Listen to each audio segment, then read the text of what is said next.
3 jours. C'est le temps qu'il faut pour marcher d'un bout à l'autre de la ville. 3 jours entiers. Une mer d'habitation aux murs en briques de boue, des colonnes sculptées au visage d'anciens rois et des marchés débordants. De voix, d'animaux, de marchandises exotiques. Moi, Jonas, simple prophète hébreu aux mèches épaisses noircies par le sel de la mer, vêtu de laine rugueuse. Je me tenais là, minuscule dans cette immensité. Et pourtant, ma mission ne changeait pas. Alors j'ai pris une profonde inspiration.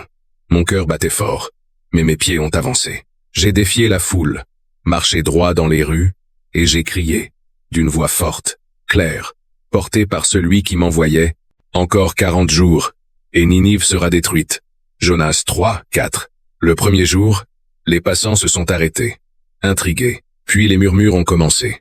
Une femme aux yeux fatigués s'est arrêtée. Un marchand a baissé ses balances. Des enfants, accrochés aux épaules de leur père, écoutaient. Peu à peu, les visages se sont fait graves. Le message frappait les cœurs. Ce que j'avais redouté allait peu être se produire. Non pas la colère, non pas le rejet, mais l'écoute. Les gens rentraient chez eux, silencieux. Dès le jour suivant, toute la ville semblait touchée. Les rires avaient disparu.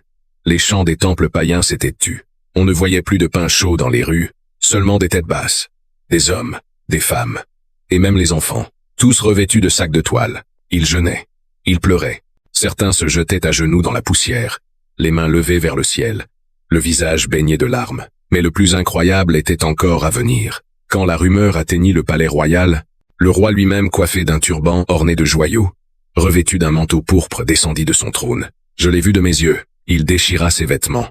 Il prit un sac de toile, s'en couvrit le corps. Il s'assit, dans la cendre, comme un homme sans couronne, comme un serviteur.